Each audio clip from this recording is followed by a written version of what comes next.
Good day friends, in today's lecture we will be discussing everything about hazing law, especially as to who are criminally liable, and whether or not they can be held criminally liable if the victim, knowing the risks, voluntarily submitted himself to the initiation, and will absence of proof that the accused intended to kill the victim affect their liability.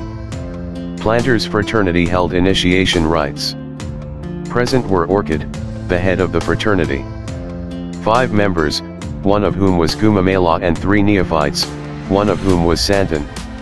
Absent were Daisy, the fraternity's vice-chancellor and who actually planned the initiation, and Fertilizer, the owner of the house where the initiation was conducted. Due to the severe beating suffered by Santon on that occasion, he lost consciousness, was brought to the hospital and declared dead on arrival. It was found out although Santon wanted to join the fraternity, it was Gumamela who ultimately convinced him to join.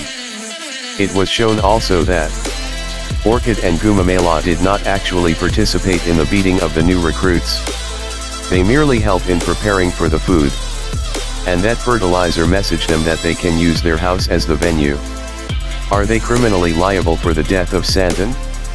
Yes, Orchid's presence during the hazing is prima facie evidence of participation therein as principal, unless he prevented the commission of the hazing that caused physical harm to Santon.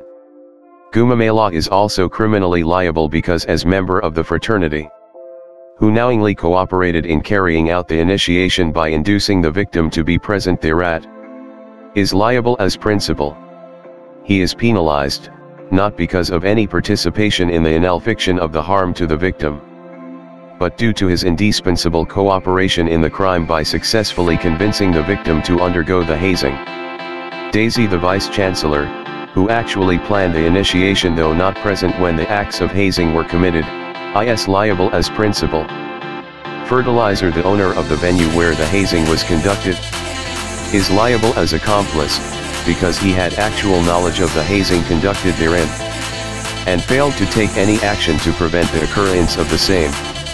The defense that Santon voluntarily submitted himself to the initiation will not gain weight because the very act of inflicting physical pain, by itself is punishable, and that the anti-hazing law, is malum prohibitum, thus the existence of criminal intent is immaterial.